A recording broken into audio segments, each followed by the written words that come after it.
Se você pegar o capítulo 6 de Mateus, você terá ali tudo o que você precisa para chegar no céu. Se você lesse na Bíblia e praticasse só o capítulo 6, você não teria mais nenhum problema. Eu digo problema espiritual e etc. Você teria muitos problemas. O capítulo 6 de Mateus é o capítulo mais poderoso da Bíblia em termos de prática. Eu estava lendo esse capítulo esses dias, estudando ele dentro do avião. Chegou uma hora que eu falei assim: uau, eu já li isso tantas vezes, mas nunca pensei na seriedade das palavras de Jesus. Aqui Jesus nos dá 3 instruções para coisa simples, e ele usa o termo para intensificar o poder. As 3 práticas que Jesus nos ensina nesse capítulo são as mais simples de todas e mais poderosas para um avivamento pessoal, coletivo, nacional, seja lá o que for, e para aumentar o poder de Deus na sua vida. E a maneira mais sobrenatural para intensificar o poder, ou seja, aumentar a unção e o poder, é através de disciplinas espirituais. Você sabe quais são?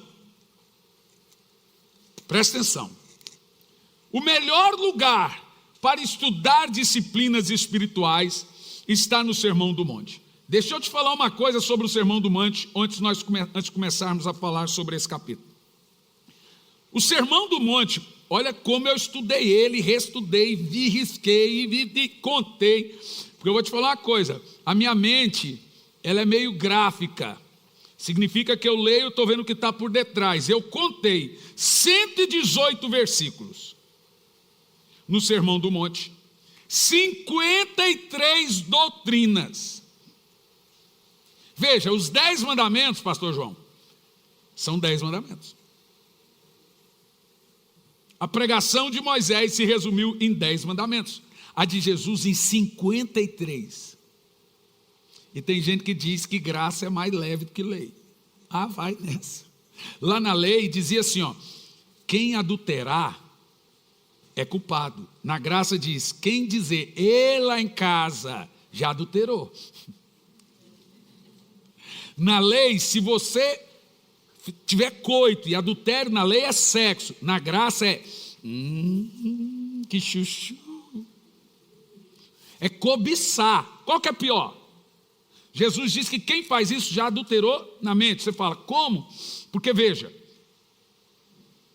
a plateia do seu pensamento é Deus. Você sabe quem que assiste o que você pensa? Quando Deus vai e sonda seu coração, Ele está vendo você praticando o que você está pensando. O nome disso é cobiça, que também é a quebra do 10º mandamento. Olha que coisa séria. Isso para mim é sério. Por exemplo, a Bíblia diz lá na lei, quem matar morre, é culpado. Na graça mudou, quem odiar o irmão já matou. Ih, rapaz, quem nunca teve raiva de alguém aqui na vida? Eu tive várias vezes, eu já pensei por veneno, já pensei em matar, atropelar, estou brincando, é brincadeira. Quem aqui já teve raiva de alguém alguma vez? Seja honesto, vai lá. Quem não mente, levanta a mão. Só tem santo agora. Eu vejo que vocês se inscrevem na internet, gente. Aquilo transpira raiva, não precisa santaiada. Ó, quem já teve raiva de alguém ou só eu? Olha o tanto de assassino aqui, ó. Tudo assassino. Porque foi isso que Jesus disse, quem odeia o irmão já é assassino. Então você começa a perceber que a graça não diminuiu o peso, a importância do evangelho. Na realidade, Jesus aumentou o padrão. Ele disse, na lei era assim, eu agora digo que é assim. Na lei, quem matar é assassino. Na graça, quem odiar é assassino. Na lei, quem adulterar, fazer sexo é adúltero. Na graça, quem pensar em fazer. Então, o Sermão do Monte, ele tem 118 versículos, 53 doutrinas. Agora, pasme no que eu vou te dizer. Dos 118 versículos, das 53 doutrinas, 55% fala diretamente sobre jejum e oração. E 20% fala indiretamente sobre jejum e oração. O que eu estou dizendo para você é que 75% de todas as 53 doutrinas de Jesus, que dão 3 capítulos, de tudo que Jesus pregou e deixou como legado para o povo chamado cristão, 75% disso tudo é sobre oração, jejum e caridade. 118 versículos, resumindo: ore, jejum e ajuda o próximo. Ore, jejum e ajuda o próximo. Ore, jejum e ajuda o próximo. Ore, jejum e ajuda o próximo. Aí você vai perguntar, mas por quê?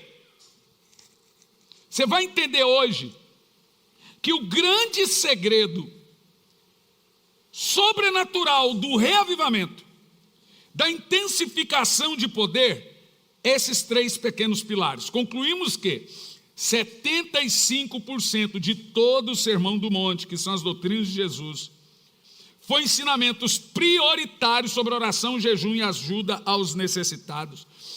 Os outros 25% são sobre assuntos diversos: divórcio, perdão e etc. E um monte de... Mas, gente, a maioria absoluta é sobre essas 3 práticas. Vamos ver uma coisa interessante? Mateus capítulo 6, verso 2, depois Mateus capítulo 6, verso 6, depois Mateus capítulo 6, verso 16. Deixa na Ferreira de Almeida mesmo, por causa dos termos. Não tem nada problema no termo donativo, mas culturalmente no Brasil, a palavra donativo tem uma conotação, a palavra esmola tem outra. O peso da palavra. Mas quer ver, ó? Quando, pois, deres esmola, para nós tem um outro peso, tem ou não tem? Observa, começa assim, ó: quando, pois, deres esmola. Já começa assim. Verso 6. Quando, pois, orares. Verso 16. Quando, pois, jejuares. Que coisa fantástica. Olha que interessante, que Jesus pega 2 assuntos amplamente espirituais, e ele não diz se você orar, se você jejuar, ou se você ajudar o pobre, fazer caridade. Não é tipo, você tem uma escolha de fazer ou não. Ele diz quando. Em outras palavras, Jesus está dizendo: eu espero, conto e digo para fazê-lo. A ideia de Jesus não é dizer que você tem que fazer, é ensinar você a fazer porque você tem que fazer.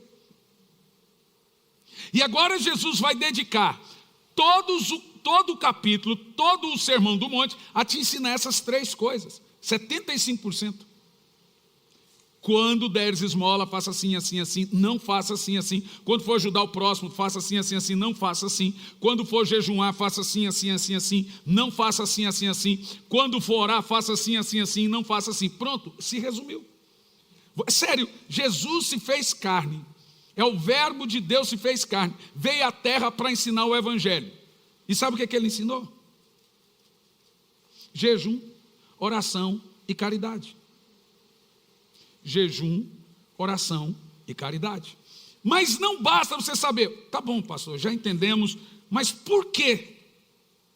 Por que que ele se dedicou e pegou esses 3 pilares e colocou dentro desses 3 pilares a chave principal de um reavivamento? Porque é simples. Muito simples. Olhe bem, por que é simples esses 3 ensinamentos? Jejum trata do quê? Oração trata do quê? E caridade trata do quê?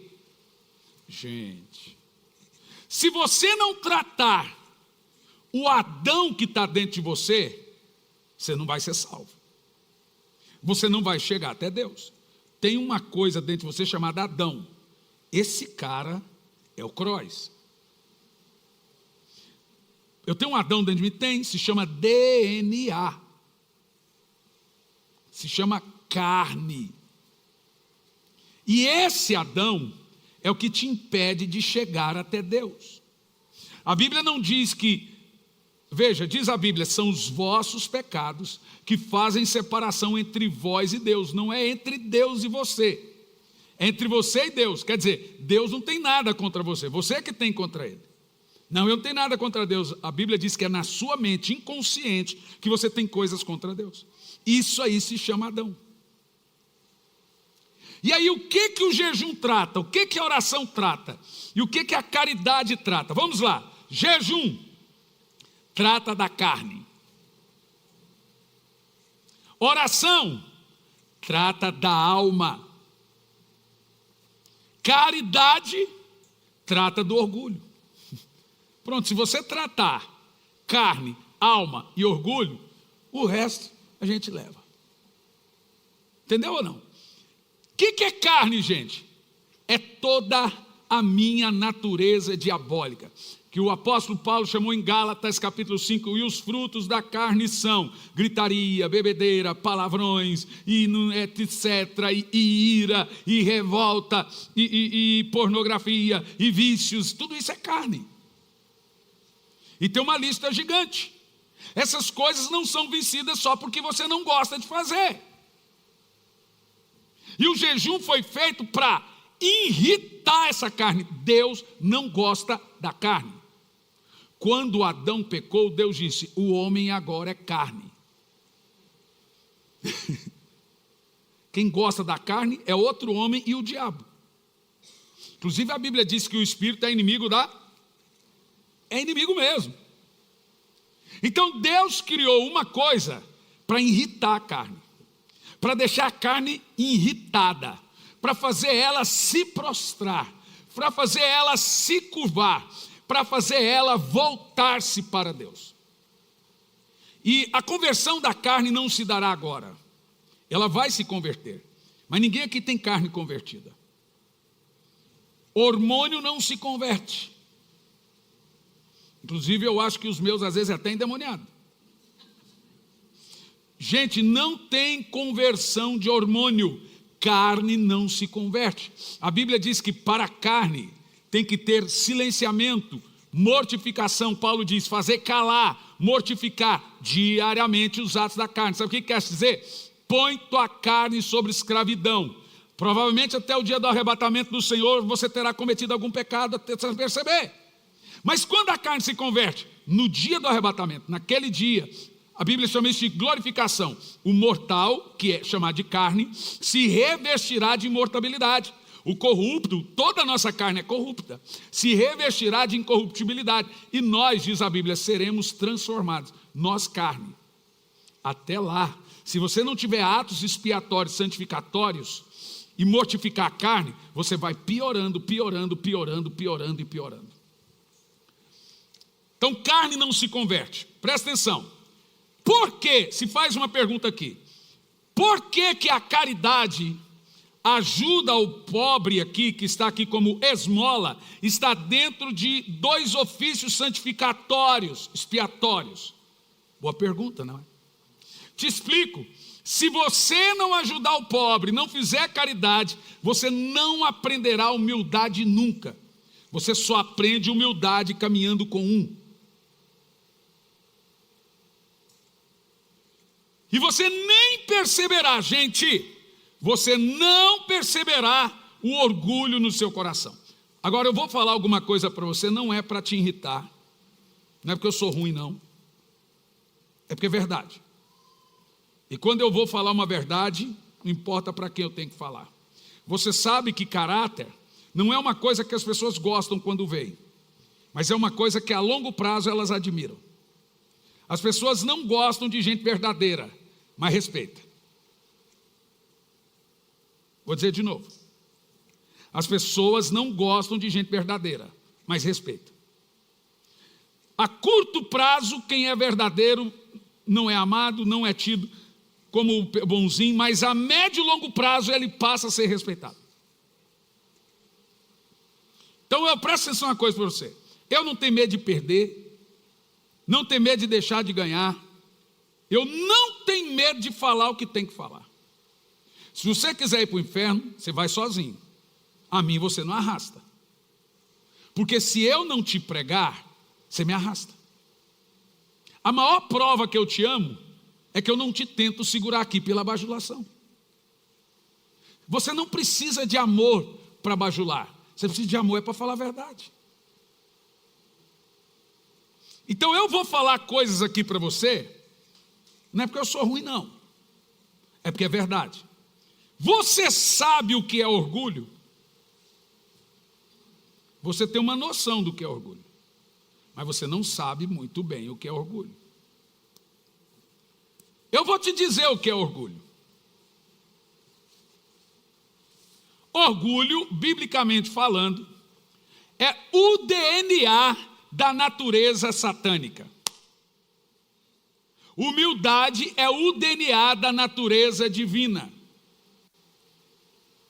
Orgulho é o tanto de Lúcifer que você tem dentro de você. Pesado. E humildade é o tanto de Cristo que você tem dentro de você. É pesado, não é, gente?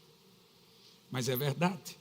Diz a Bíblia que Lúcifer era perfeito em tudo, até que se achou orgulho dentro dele. Vejamos como o jejum, a oração e a caridade tratam em nós as áreas da nossa vida. Por exemplo, a oração trata a alma. Deus desenvolveu a oração para lidar com seus problemas emocionais.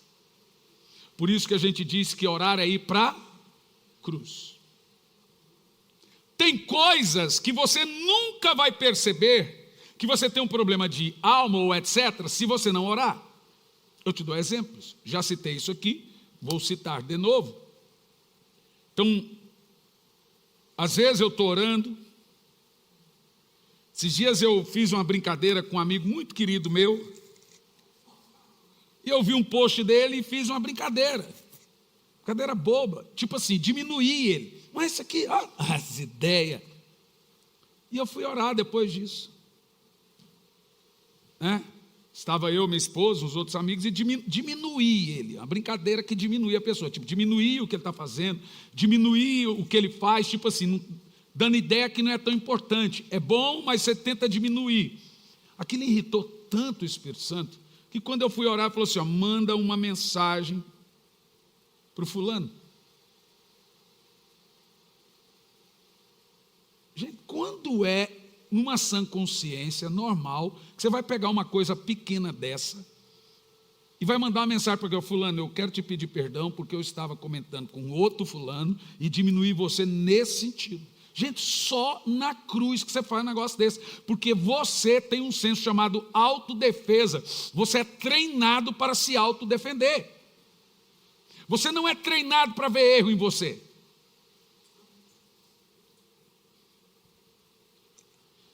Estava num culto, não tem muito tempo. Você sabe, isso eu já expliquei para o meu filho. Tenha seu tempo de oração, gaste-se com Deus. E você que gosta de jogar um videogame, assistir uma série no hotel, não é pecado. Mas primeiro, tenha seu tempo com Deus, depois vai assistir seu filme. Não tem nenhum problema. Então eu tenho meu tempo com Deus, da madrugada, etc. E à tarde, eu gosto de assistir uma série, um filme, uma novela. Eu aprendi a assistir novela com a minha avó, gente. Era uma Maria del Bairro, eu sou. Maria del Bairro, eu sou. Tinha Maria do Bairro, Jerônimo, as novelas da SBT. Minha avó ficava assistindo as novelas, que dizia que as novelas da Globo eram pecadas, da SBT não era. Aí depois ela se desviou, foi assistir Pedra sobre Pedra, Rei do Gado. Falou, e agora, avó? Não, eu estou tendo uma recaída. E infelizmente esse foi um legado que ela deixou. Eu gosto da novela, você sabe, na Globoplay tem aquelas novelas tudo antigas. Então eu vou lá e assisto umas novelas antigas. Às vezes a novela não é boa, mas eu fico lembrando da roça, fico, né? Aí esse dia eu estava assistindo a novela Paraíso, que tem um rapaz que é chamado de Filho do Capeta, e ele apaixona pela Santinha. Né, irmã? A mãe falou assim, essa você sabe, né? E aí, gente, a novela é muito boa. Mas aí, de repente, eu estou assistindo a novela toda, está o camarada chamando, e é o filho do capeta. E aí a Cássia, como é que chama? A Cássia Kiss. A Cássia Kiss, muito boa, ela passa a novela, é a mãe da Santinha. Esse é o filho do capeta, filho do diabo. E a novela toda fica, filho do capeta, filho do capeta, filho do capeta. Chegou uma hora que o Espírito Santo falou assim, isso é um culto, é? Falei, como é que é? É um culto? O dia todo, filho do capeta, filho do capeta, filho do capeta. Gente, eu fiquei numa vergonha, não assisti mais. Aí, esses dias eu estava à tarde, aí ali nesses streaming de série, assistindo uma série boba. A série se chama The Walking Dead, olha o nome da série, Andando com os Mortos. Assisti 5 episódios, cada episódio 40 minutos. E fui para o culto. Gente, eu já tinha orado, meu tempo, fui para o culto. Quando eu cheguei no culto, foi seco, pensa, não desceu nada. Aí eu fiquei revoltado. Falei, Senhor, o que eu te fiz? Sabe, Deus agiu tudo, ninguém percebeu, mas eu sei. Ele falou assim, você passa a tarde toda com um camarada.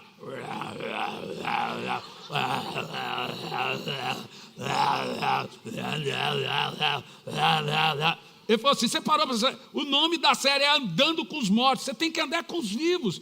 Você não parou para pensar que isso é um verdadeiro culto a morto? Isso aí foi feito para as pessoas cultuarem os mortos, só tem morto, a série é sobre morto, é chamada Andando com os Mortos. Eu falei, mas Senhor, o Senhor nunca me disse isso. Eu falei assim, mas olha, quando você aumenta o seu nível de intimidade, eu aumento o meu nível de ciúmes dos seus olhos, das suas mãos. Eu falei, também não assista essa porcaria mais. Então você vê, mas quando, irmão, nós não vamos virar um adventista, congregação cristã, testemunho de Jeová também, não é coisa desse tipo. Ainda hoje eu assisti o meu filminho, tem um filme novo do Stallone, só que tem coisa que os meus olhos não gostam, porque dentro dos meus olhos tem os olhos do Espírito, e tudo que eu vejo, ele vê, tudo que eu ouço, ele ouve. Você acha, vou fechar o ouvido, nem vou olhar. Aonde você vai, ele vai. E certas coisas afugentam o Espírito. Entristece. Ele falou assim, olha, Hernani, cara, você passou a tarde.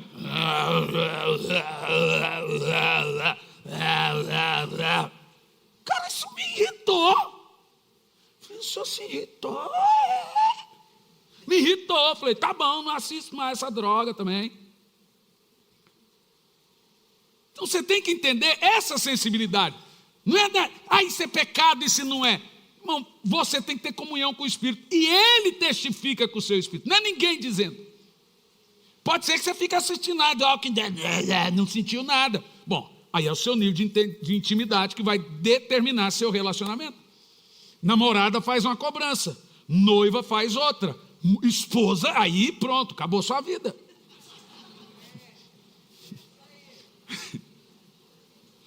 Já nem é cobrança mais. Entendeu ou não? Então o cara é casado, mas quer ter vidinha de solteiro. Está se metendo na minha vida. Você fala, irmã,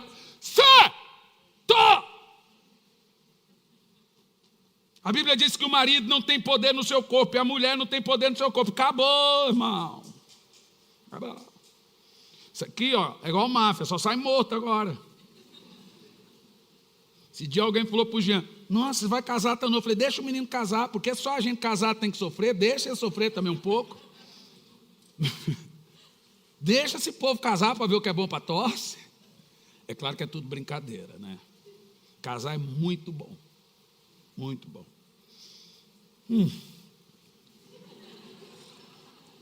Isso aí foi maldade, tá? Eu estou suspirando de cansaço. Agora veja. A oração, ela foi feita para lidar com questões da alma. Quando você está em oração, você está se derretendo diante de Deus. Quem aqui está lendo meu livro Derretimento dos Servos, Corações Profundos, você está entendendo. Fala, Senhor, dói. Você começa a ver rejeição, você começa a ver ferida, e é uma choradeira, e um ranheiro aqui. E assim, porque na cruz, a cruz ela vai matando sua alma. e ela vai derretendo, e é quando a alma sobe a Deus. Mas se você não estiver orando, você não vai ver problema de alma. Então a oração foi feita para lidar com alma, que é adâmica. As nossas emoções são confusas. Veja, a psicologia inventou aí os temperamentos. Psicologia, não a Bíblia. Não que eles não sejam verdade, mas olha a confusão da coisa. Você pega ali o melancólico, tem a parte boa, a parte ruim é muito ruim. Você pega o sanguíneo, tem uma parte boa, a parte ruim é o capeta. Você pega o colérico, tem uma parte boa, a parte ruim é o Satanás. Você pega o fleumático, tem uma parte boa, a parte ruim ele nem existe, está ali, você não sabe se o fleumático está ali. Mas o que o Espírito Santo faz? Quando ele governa o seu espírito, ele pega toda a parte boa de tudo e põe num só temperamento, o de Cristo. Romanos 8, 26 diz, para que você se torne imagem e semelhança de Jesus. Então veja, o sanguíneo vai ter a parte boa do melancólico, que vai ter a parte boa do fleumático, vai ser silencioso, igual um fleumático na hora certa, ele vai saber ser paciencioso, ele vai saber ouvir, porque sanguíneo não sabe ouvir, ele vai saber chorar quando tem que chorar, ele vai saber sentir dor. Quem consegue fazer isso? Quem te disse que você tem que ter? Não, eu sou assim. Não é! Você é guiado pelo Espírito. Então quem não sabe ouvir tem que aprender a ouvir. Quem é temperamental não pode se esconder por detrás do temperamento. Desculpa, eu sou assim. Não é. Isso é coisa de Adão dentro de você. E você vai aprendendo a ser paciente, mesmo não tendo um temperamento de um.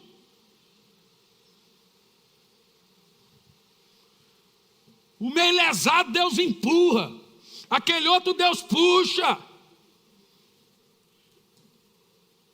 Porque a Bíblia diz que são temperamentos guiados. A Bíblia nunca diz assim, vou tratar você nos seus 5 temperamentos.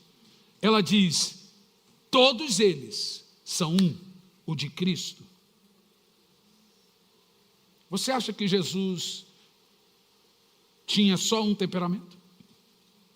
Então você vê Jesus ouvindo, você vê Jesus acelerado, você vê Jesus se irritando, dando uma coça nos cambistas. Isso é obra do Espírito. Ai, pastor, mas esses temperamentos não é verdade? É, mas veja a confusão que são eles. É uma confusão dos diabos, porque esses temperamentos que a psicologia identificou só mostra como a alma do homem é confusa. E aí você aceita que é sanguíneo, você aceita que é melancólico, você aceita que é isso, e não fala, Senhor, eu quero o melhor desse aqui, o melhor desse aqui, o melhor desse. O Espírito Santo fala assim, só tem um que tem tudo. Cristo. Pois quantos anos vai demorar? Ele falou assim, vai demorar, mas vou chegar lá. Então você começa a perceber que a oração, ela vai alinhando você à personalidade e temperamento do próprio Cristo. E você vai se tornando a imagem e a semelhança de Jesus. Sem oração, a ideia é que você piore. E vai chegar uma hora que o seu filho vai dizer, nossa pai, você está xarope, está cada vez pior. Nossa mãe, você está insuportável. Ou seja, você vai piorando e não melhorando. Porque esses temperamentos aí mostram exatamente que você tinha uma parte boa e agora foi incluída uma parte má.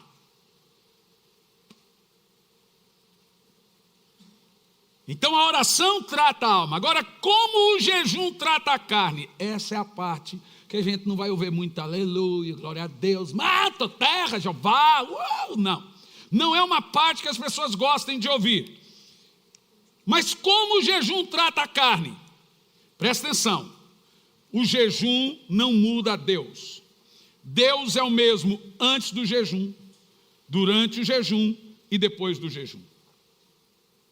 O jejum trata a carne, problemas da carne, não da alma, porém da carne. Jejum foi feito para lidar com a natureza de Adão na carne, impulsos, desejos e vontades. Normalmente desejos incontroláveis, vontades incontroláveis, situações carnais fora de controle, ou até você pensa que está sob controle. Lembre-se de uma coisa: Adão caiu comendo. O pecado original foi de comida. Deus mandou Adão jejuar e ele quebrou o jejum. Adão, não coma. O que ele fez? Comeu. Olha que coisa interessante. Quando Adão caiu, ele não conseguiu, eu estou falando nele, mas é Eva, porque a gente põe culpa na cobertura, no marido. Os dois, né? Mas quando eles caíram, eles não venceram o impulso. E quando não venceu o impulso, ele perdeu o domínio próprio e passou a ter demônio próprio. Olha que interessante.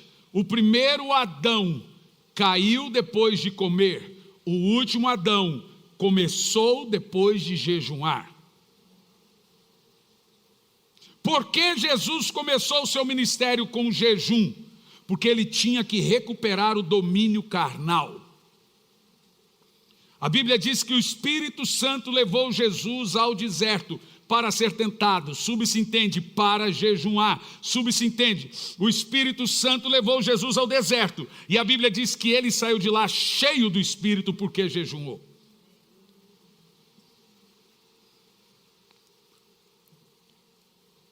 Notem que Adão comendo foi o fim para ele. Jesus jejuando foi o começo para ele.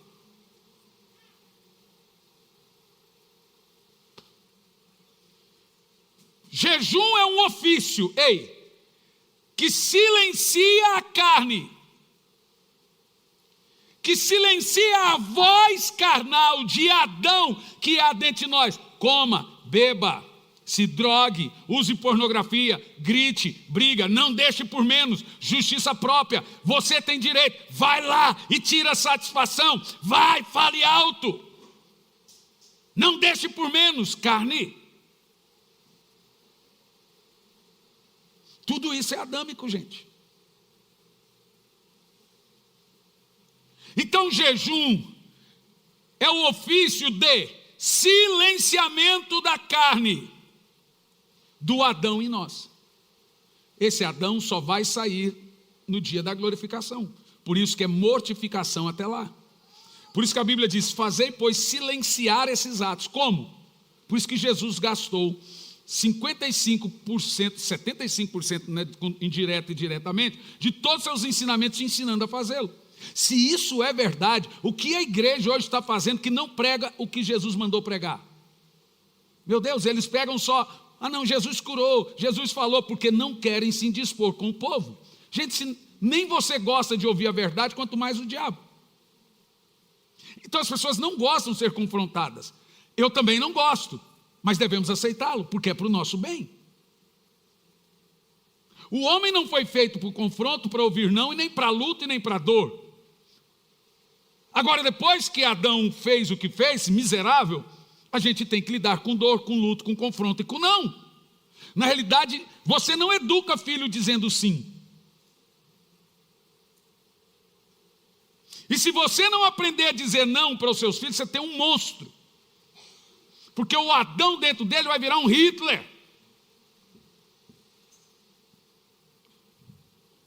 A palavra não tem limites. O jejum, gente, presta atenção. Olha o que eu vou te dizer.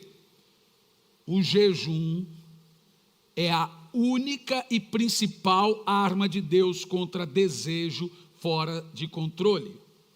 Contra iras, vícios, problemas carnais, problemas de tudo que é problema carnal que você pode pôr aí. Gritarias, briga na casa, e um fala mais alto que o outro. Se você não está conseguindo vencer esse tipo de coisa, você precisa jejuar. Porque só se vence carne jejuando. Por isso que jejum trata com orgulho e justiça própria.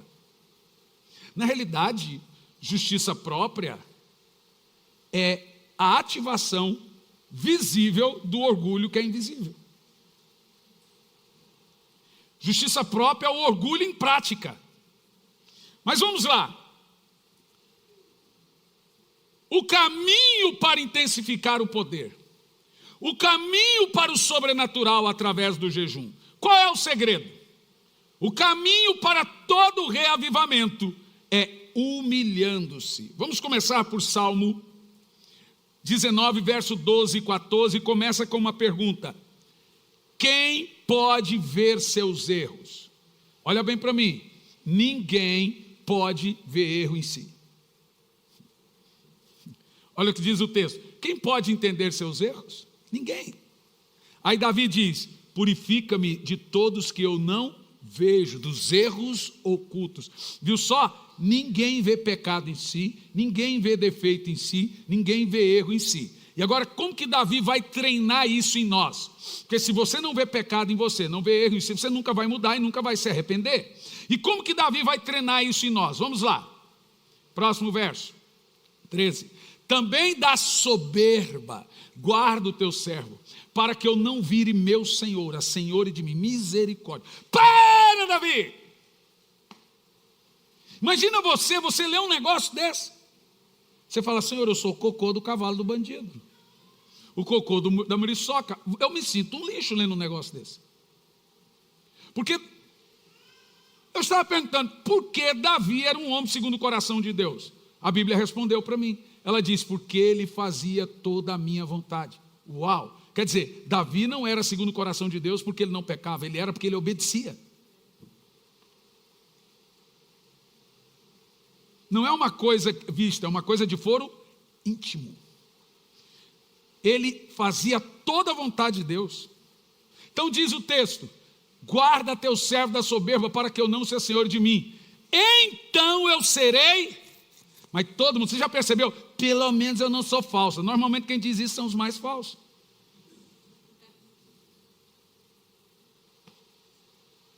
Pelo menos eu falo o que tem que falar, que não é justificativa. Temperamento não é justificativa para humilhar ninguém. Inclusive gritaria e falar, etc., também é manifestação do orgulho. A diferença é que pessoas sinceras pecam quando estão certas. Quando estão com a razão. Aí é justiça própria. Que é o orgulho sendo visto, ativado. E o texto diz, Davi diz, olha só que coisa interessante: então serei sincero, e não é só sincero, ficarei limpo de grande transgressão. Presta atenção, o orgulho, por 3 vezes na Bíblia você ouve a palavra iniquidade. Quando Lúcifer encheu seu coração de orgulho, a Bíblia chamou disso de iniquidade. Quando Adão caiu, a Bíblia chamou de iniquidade. Quando Judas traiu, chamou de iniquidade. Orgulho é uma grave transgressão. A palavra grande ali é terrível transgressão. Deixe-me te falar uma coisa sobre isso. Por 2 vezes na Bíblia, Deus chama alguém de diabo. E as 2 vezes foi para discípulo. Um discípulo de Deus virou o diabo. O outro discípulo de Jesus virou o diabo. Jesus disse: eu tenho 12 discípulos, um de vós é o diabo. Você consegue lidar com o diabo na sua equipe? Cara, você já parou para pensar nisso? Você consegue lidar com o diabo no seu trabalho? O que significa diabo? Aquele que acusa, que é sutil. Você não sabe que você está lidando com alguém, com o espírito do diabo, porque ele nunca vai. O diabo não falou mal de Deus, gente. Ele foi sutil, ele vai roubando o coração das pessoas. A Bíblia diz que o coração das pessoas tem que estar na mão do rei, o coração do povo da igreja tem que estar na mão do pastor. Mas as pessoas sutis, elas vão fazendo você pegar a ojeriza de quem você deveria amar. E é imperceptível, você vai desgostando sem perceber. Esse é o espírito de Lúcifer. E aí o seu coração, disse o Senhor para Ananias e Safira, porque encheu o seu coração de Satanás. Vou te ensinar isso. Davi diz: purifica meu coração. Orgulho é uma coisa que tem que ser purificado, para que eu seja livre dessa iniquidade, grande transgressão. Orgulho é o principal obstáculo para um reavivamento. Humilhar-se é o princípio de tudo. Vamos ver. Segundo Crônicas 7:14, Você já leu esse livro, esse texto da Bíblia várias vezes. Eu já preguei isso várias vezes. Mas esses dias eu estava lendo essa parte na Bíblia e eu não tinha parado para pensar o como ela é mais forte do que imagina. O texto começa assim: se o meu povo, que me ora, que me ama, crente, ô crente, se humilhar, buscar a minha face, se converter dos seus maus caminhos, então eu ouvirei dos céus, perdoarei os seus pecados e sararei a sua terra. Presta atenção no que eu vou te dizer. Nesse texto aqui de 2 Crônicas 7,14, a promessa de Deus é de avivamento. Mas ele é feito em 7 partes. 4 são condições para cumprir. 3 são promessas para receber. A gente ama a promessa, mas não gosta de condições. 4 condições. Se o meu povo se humilhar, primeira condição. Segunda condição, se o meu povo orar. Terceira condição, se o meu povo buscar a minha face. Quarta condição, arrepender de seus pecados. Eu não sei o que esse povo anda pregando aí. Honestamente. Sobem aqui não, mas sobem para falar filosofia, Freud, afagar alma, ensinar coisas inteligentíssimas e filosóficas.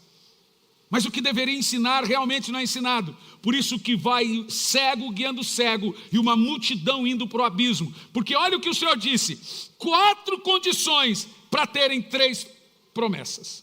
As condições é: se o meu povo se humilhar, se o meu povo orar, se o meu povo buscar a minha face, se arrepender dos seus pecados. As 3 promessas. Uau, eu amo isso. Primeira, eu ouço do céu. Segunda, perdoo os pecados. E terceira, trago avivamento, saro a terra, trago prosperidade, trago cura, mudo famílias, transformo tudo. Uau, você disse glória a Deus, mas você não disse quando eu disse se humilhar. Você não disse uau, Senhor, quando eu disse orar.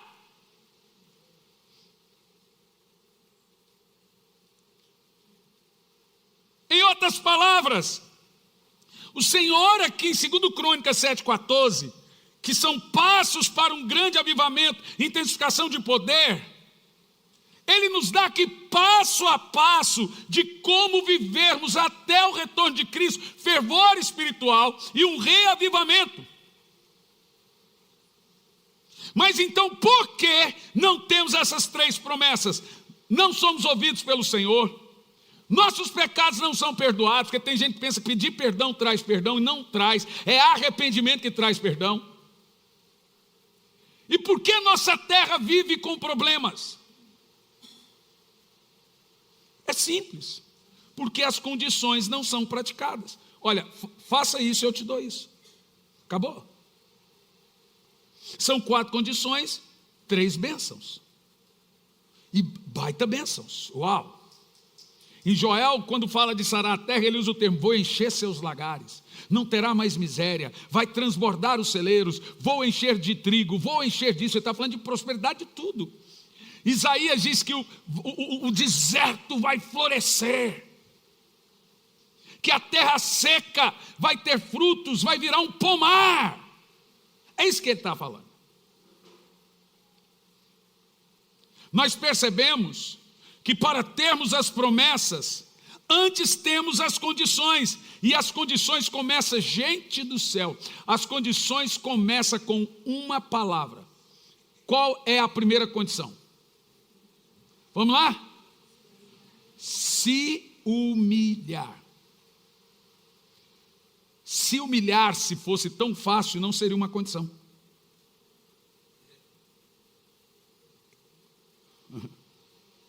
Mas deixe-me te dizer o que é isso, presta atenção. Notem algo importante no texto. O Senhor não diz se eu vos humilhar. Ele diz, vocês precisam se humilhar. A Bíblia não diz para o Senhor te humilhar, então não ore, Senhor, me humilha. Ou Senhor, eu quero ser humilde. Se tem uma coisa que Deus não vai te ajudar é ser humilde. Veja, humilhar-se não é uma coisa que Deus pode te ajudar a fazê-lo. Ele pode te humilhar, não vai ser bom. Mas Ele não vai fazer. Vou te dizer, porque humilhação é como adorar. Deus não vai te ajudar a adorar. Deus não vai te ajudar a dar uma oferta.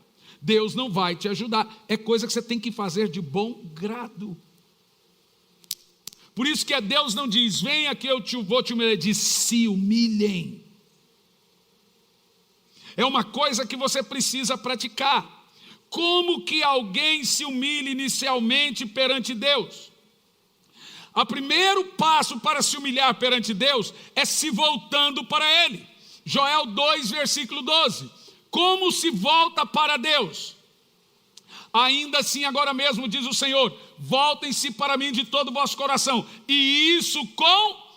Então, toda vez que você lê na Bíblia os termos humilhai-vos, no Velho Testamento é o termo para com jejum. Você só se humilha com jejum. Te explico. O jejum é o lamento da carne humilhada.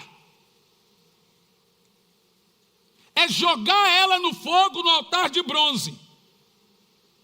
É irritar ela, alegrando o espírito.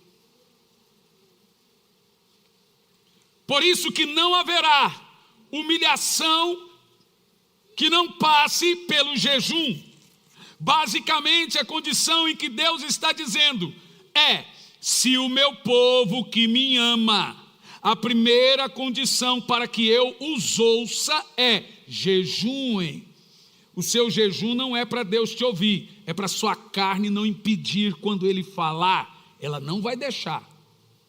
Deus fala toda hora, todo momento, mas a sua alma e carne não deixa, não ouve. Por que o reavivamento é algo tão difícil? Porque o povo de Deus não cumpre a primeira condição. São 4 condições para 3 promessas de reavivamento. E se você não cumprir as 4 condições juntas, e a primeira é, se humilhem. Quem se humilha, ora. Quem ora, busca a face de Deus. Quem busca a face de Deus, se arrepende. Quem se humilha, ora, busca a face de Deus, se arrepende, ele tem todas as promessas. Deus ouve dos céus. E por que Deus ouve do céu? Porque Ele resiste ao soberbo. A oração do soberbo não é atendida.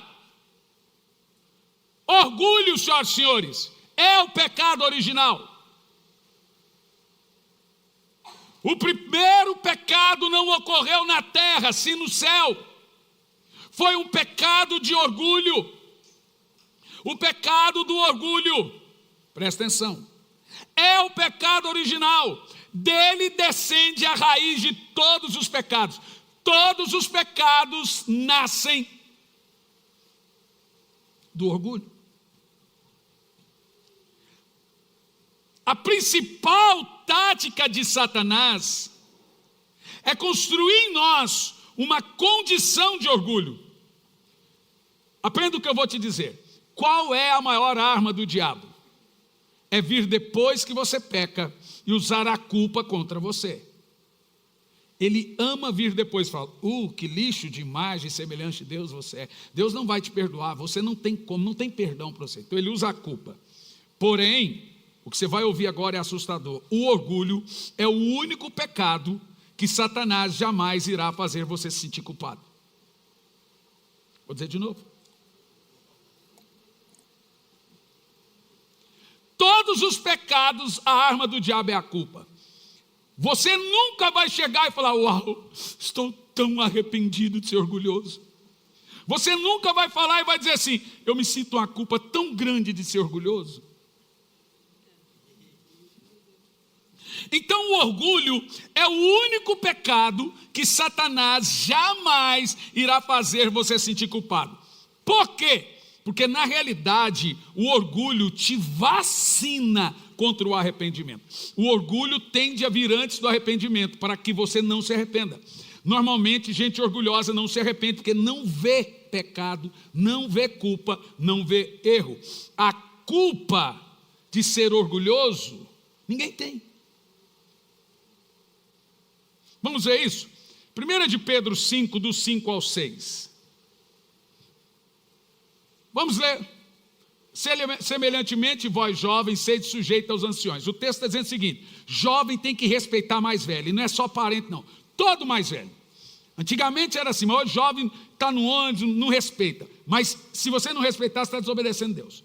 Pronto, pulou o texto. Agora diz assim, ó, e sede sujeitos uns aos outros. A palavra é sirvam uns aos outros. Agora, olha o que diz o texto: revesti-vos de toda humildade. Olha o que Pedro está dizendo: a única maneira de você praticar humildade é se sujeitando ao próximo.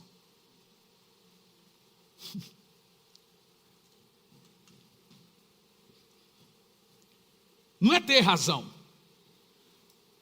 Minha esposa disse: nisso você está com a razão. Eu falei: eu não quero ter razão, eu quero obedecer. Você acha que eu fico maravilhoso? Não, a minha vontade é voar. Mas você se humilha. E se humilhar é ato contínuo. É uma oferta da carne. Você se humilha na marra. Presta atenção. Me perdoa. A vontade é voar. Mas você se humilha. Porque humilhar-vos é aprender. Dia após dia. Vai lá, se humilhe.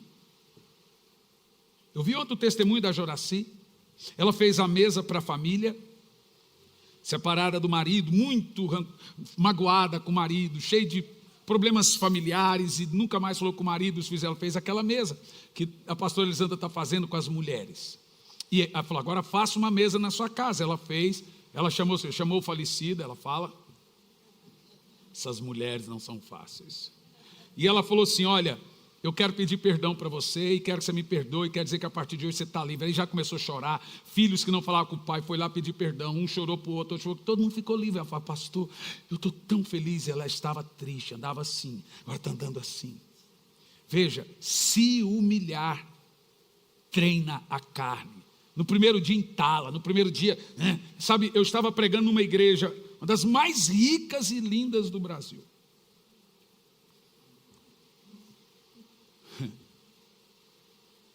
E eu estava orando esses dias e o Espírito Santo falou assim: cuidado, Hernani. Não tem nenhum pecado você ter uma igreja muito bonita. Não é pecado não. O dinheiro é do povo, o dinheiro é de Deus, você tem que melhorar as condições que é deles. As cadeiras, Deus não senta nessa cadeira. Deus está nem aí para isso aqui. É tudo para você. Se eu sair daqui, você vai ficar aqui e continua para os seus filhos. Eu sei que tem pastor aí que diz que é dono de igreja, mas isso aqui é do povo. Ok? Deus não precisa dessas cadeiras bonitas. Aí o Senhor me diz: cuidado para você não fazer uma coisa requintada demais, glamurosa demais, que impede o pobre de se sentir bem. Eu falei: como assim? Agora escuta a gravidade que eu vou falar. Igreja tem que exercitar a humildade na marra. É muito fácil você trazer uma cesta e uma coberta para a igreja, para quem gosta de pobre, entregar. Mas se você não exercitar isso, você não consegue ver o orgulho no seu coração. É fácil deixar para a igreja fazer, mas eu quero ver quantos dos nossos pastores estão lá na rua também entregando. Eu quero que você saia de lá e chegue aqui cheirando pobre, cachaça, crack, maconha. Sabe por que você faz isso? Para treinar o quê? A humildade. Por isso que Jesus falou assim, ó: pratique jejum, dê esmola e ore. O jejum, a caridade é para treinar a humildade e matar orgulho. Quem não faz caridade não vê orgulho no coração. Entendeu para que serve a caridade? Você se vê. Então é fácil chegar na igreja e deixar ali cheio de roupa. Não estou fazendo minha parte. Mas você tem que ir lá exercitar. Sentar tratar com o pobre, embrulhar o estômago, em alguns casos. Porque quem não tem problema, não tem problema, mas quem tem, ele só vai tratar o tanto de Lúcifer que está dentro dele, fazendo caridade. Por isso que o culto que Deus quer é jejum, oração, caridade. Jejum, oração, caridade. Jejum, oração, caridade. Vamos lá? Vamos lá? Não é tipo, é muito fácil fazer um pix, uma doação, ajudar uma casa lá. Você tem que se envolver para tratar o seu coração. Na primeira, na segunda vez, daqui um pouco você vai ver que é feliz é quem dá. Então tem gente que vê um pobre aqui, troca de cadeira. É uma vergonha a sua fé, ó cidadão. Um dia eu vi isso aqui, eu ia falar de púlpito, porque eu já fiz isso em Campo Largo, tão revoltado que eu fico. Tão revoltado. Aí o Espírito Santo falou assim, calma, chama pessoalmente, porque você não pode tirar joio. Se você tentar tirar joio, você tira trigo também. Tem gente boa que gosta, então chama pessoalmente. Eu tiro o joio. Se você fala assim, tem gente que não sabe o que está acontecendo e se dói. Mas eu olho, gente, me talha o sangue. Porque você começa a ver que é um cristianismo, nem kardecista é. É um cristianismo filosófico, vergonhoso. Uma vergonha. Os crentes que não gostam de pobre. Então você começa a ver aí na internet, gente, a igreja virou coisa de rico de novo. Aí você fala, olha quem está falando, olha a igreja desse pastor, olha aquele lustre. Pois nós vamos ter que praticar. Eu disse para aquele pastor, que igreja maravilhosa. Pastor, aqui a gente distribui mais de 100 e tantas famílias com cesta. Falei, tudo isso é importante, mas posso te dar? Falou assim, me dá um conselho para a gente melhorar. Eu falei, quem sou eu? Sou um farrapo de gente, mas se o senhor me pergunta, eu falo. Faça o seu povo se envolver. Não, a gente tem o Ministério da Ação Social. Eu falei assim, não, é fácil ter. Faça o juiz se envolver, o advogado se envolver, senão o coração deles entra o diabo. Então o que aconteceu com Ananias e Safira? Encheu o seu coração do diabo com dinheiro. E não percebe. Gente, presta atenção. Orgulho é pior que câncer. Nem com diagnóstico você sabe. Orgulho não é treinado para ver orgulho. E é o maior de todos os pecados. É o tanto de Lúcifer que tem dentro de nós. Não tem um ser humano na terra que não tem orgulho. O problema é que tem uns que sabem que tem e tratam, se forçam. Pastor César Castelhano perguntou, Hernani, você se acha orgulhoso? Eu falei, sim. Ele falou, olha, eu não te acho orgulhoso. Eu falei, é porque eu não me acho orgulhoso. É porque eu me acho orgulhoso que o senhor não me acha orgulhoso. Ele falou, olha, veja bem, pastor, eu penso que eu não sou orgulhoso toda vez. Mas eu tenho ataques de orgulho. E eu pensava realmente que eu não era orgulhoso, porque eu tenho um coração bom, eu ajudo todo mundo, eu peço perdão para todo mundo. Mas quando o Senhor me mostrou que temperamento também é orgulho, que falar alto com a razão, que também é orgulho, aí eu falei, uau, eu sou orgulhoso. Até uma pessoa introvertida, não gosto de falar, de dar minha opinião. Até uma pessoa que não gosta de se misturar, que tem medo do que vão pensar dela, é orgulho. Pelo menos eu não me meto, é orgulho. Isso é egocentrismo, é a pessoa centrada nela. É orgulho. O apóstolo Pedro, vamos ler o texto, olha o que ele diz. Semelhante vós jovens, sujeitai os anciões e sede sujeitos uns aos outros, revestidos de toda humildade, porque Deus resiste ao soberbo, mas dá graça aos humildes. A palavra resiste ali é Deus falando assim, ó, não se aproxime, fique longe de mim. Você até é doido, gente, ouvir isso de Deus. Imagina Deus fala, fique longe, não fale comigo. É pesado ou não é? Então o que a gente tem que fazer? Olha o verso 6. Humilhai-vos debaixo da potente mão de Deus, para que a seu tempo Ele te exalte. Qual é o segredo então? É orar, pedir que Deus te humilhe? Não. É se humilhe. Ei, você se humilha. Não espera Deus te humilhar. Você tem que se humilhar.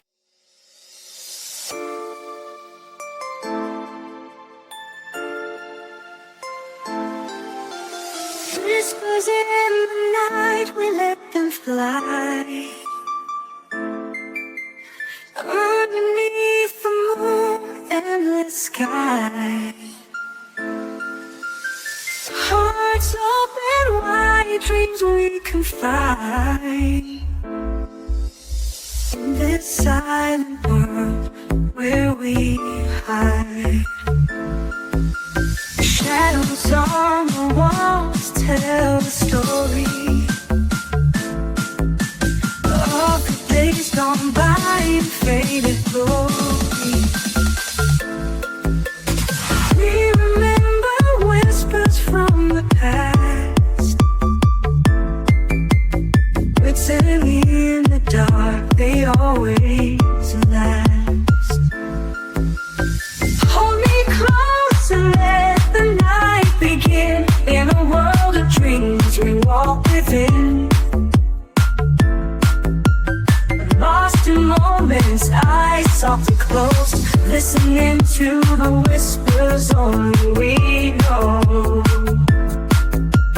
Step by step we follow hidden trails. In the quiet night where love prevails. Through the whispers gentle as they seem, we uncover secrets in the dream. Hold me closer, let the night begin. In a world of dreams we walk within. Lost in moments, eyes softly closed, listening to the whispers only we know. Silent stars above, they guide our way.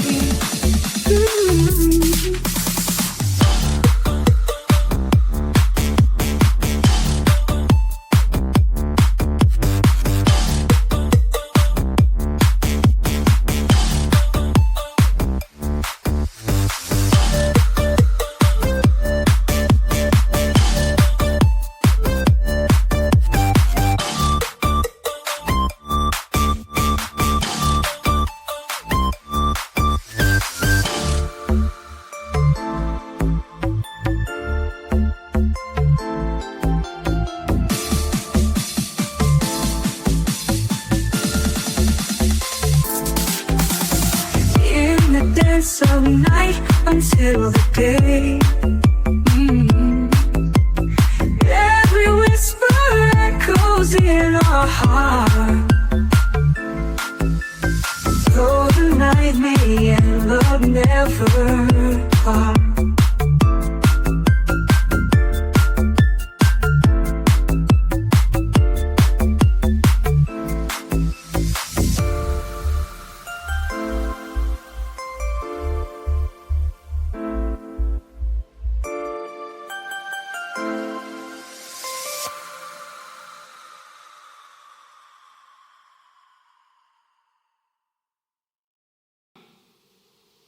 Engasga. Você quer saber que você está com o coração cheio do diabo? Eu não conheço você, não sei das suas necessidades, você está odiando o que eu estou pregando. Só pode ser o diabo. Porque eu estou pregando contra ele, você está gostando do que ele gosta e não está gostando do que Deus gosta. Então vou te dar a dica. Nem tudo que prega, que detona comigo eu gosto, mas eu vou ouvir.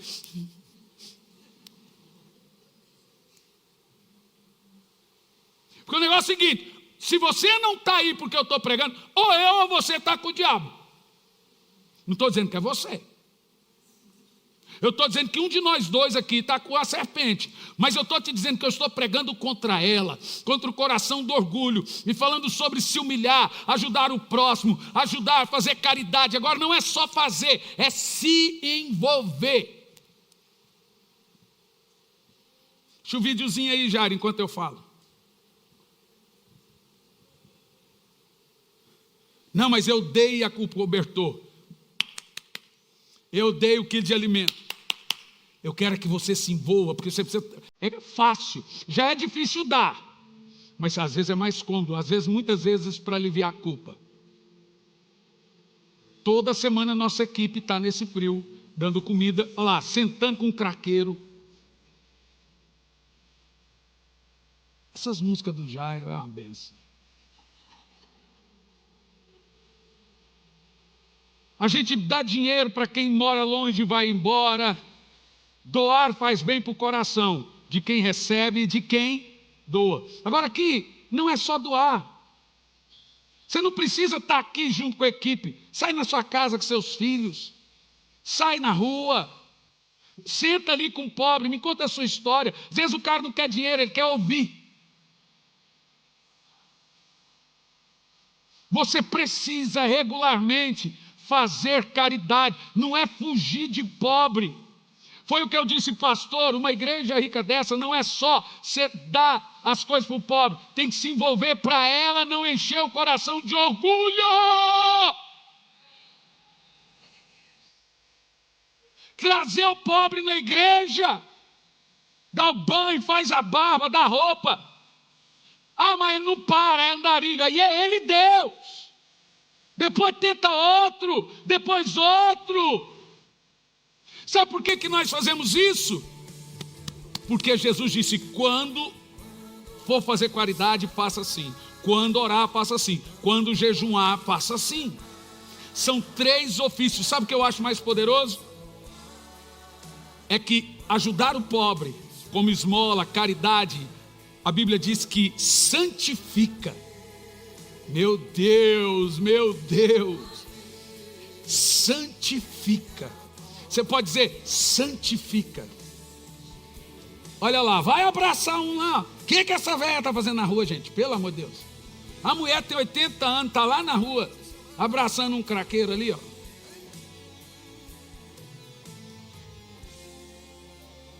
Mas você pode contar, tem 5 ali. Você não tem tempo de ir? Faça você. Vai almoçar, pega a cubiquinha, deixa ali no carro, vai ter um venezuelano, um haitiano, um brasileiro no sinal, estou com a fome, não abaixa a metade do vidro não, desce ali, vai lá, ó, toma aqui, ó. O que eu estou falando é você se envolver. Por que você vai fazer isso? Porque você treina o seu coração. Pode tirar, Jair, por favor. Gente, não há uma única pessoa no mundo que não precise lidar com orgulho. Uns aprenderam a se humilhar, outros ainda não. Por isso que estão sendo abatidos pelo Senhor. O único remédio é humilhar-se a si próprio. Eu vou ler aqui o último texto e vou continuar a mensagem depois. Provérbios 16 e 18. Não tem como saber se é orgulhoso ou humilde sem expressões exteriores. Presta atenção. Você não tem como saber se você é humilde sem você expressar. Não tem como saber se você é orgulho até ele ser ferido. Porque orgulho já é vacina contra orgulho. Então, para saber que é orgulhoso, tem que ser corrigido, tem que ser tratado, tem que ser ferido. O orgulho precisa ser ferido para saber ser orgulhoso. Pensa num cara que Deus levantou para tratar a gente orgulhosa. Eita, eu sou bom nisso. Mas vou te dizer, sou mesmo. Porque Deus me trata muito, e do jeito que Ele me trata, eu trato os outros. Funciona comigo, funciona com todo mundo. É porque o pastor está vendo. Você já viu um morto num caixão reclamar de estar morto? Olha, não estou gostando, esse velório está chato, essa roupa. Gente, se está reclamando é porque tem orgulho. Só que sabe o que eu quero? Eu quero definitivamente que Deus sare sua casa e sua terra. Eu quero. Quem quer? Quem quer um avivamento? Então ele começa por se humilhar. Olha esse texto. A soberba precede a ruína. A altivez do espírito precede a queda. Todo mundo diz que orgulho precede a queda. Não foi isso que você leu, não. A Bíblia diz que a soberba precede a destruição. Presta atenção. O orgulho precede a destruição. Presta atenção. O orgulho, ele precede a destruição. A soberba precede a ruína. O orgulho é um nível pior de queda. É o fim. Leu aqui, não? O texto não diz aqui diz a soberba precede a ruína, mas a altivez de espírito precede a queda. Então uma pessoa altiva, ela vai caindo, mas o orgulho vai ser destruído. O orgulho ele precede destruição, não queda.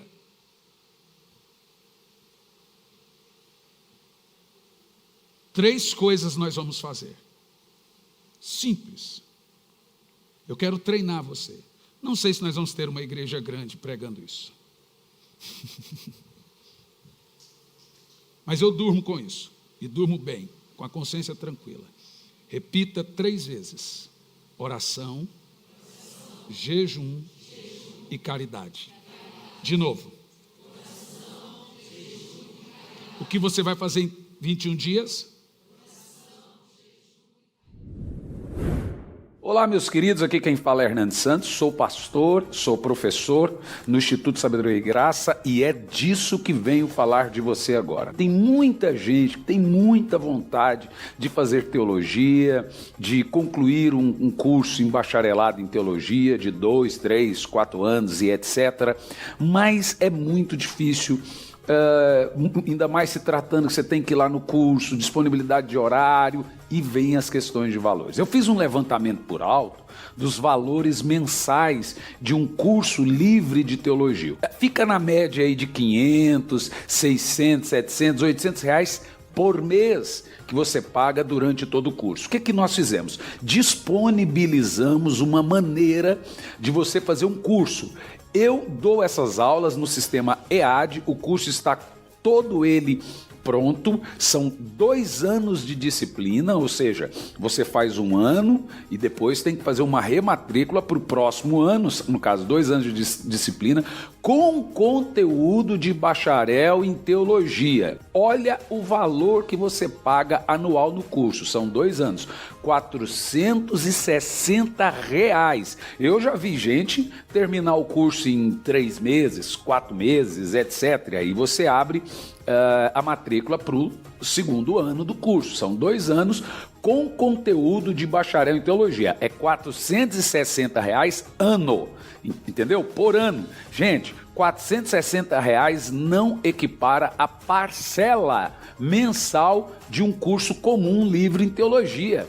Um curso comum livre em teologia, a média é de 500 para mais por mês. Então você vai fazer R$460 o curso e eu estou dando a aula para você com conteúdo de bacharel em teologia com o sistema EAD. O que é sistema EAD? A gente tira tudo aquilo que é pormenores e vai direto ao ponto. Não tem aula de 1 hora, tem aula de meia hora, tem aula de 15 minutos, tem aula de 20 minutos. Ou seja, tem todas as aulas da teologia sistemática e o certificado chega na sua casa se formando no Instituto Sabedoria e Graca.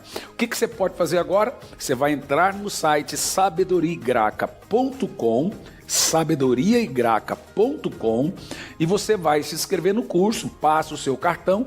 Tem bandeira de cartão que faz até em 12 vezes, tem bandeira de cartão que faz em 10, depende muito da sua bandeira. E aí você vai participar e fazer o curso conosco, sabedoriaigraca.com, curso de teologia, curso livre de teologia, com conteúdo de bacharelado em teologia. Espero você como meu aluno no Instituto Sabedoria e Graça. Entra no site sabedoriaigraca.com.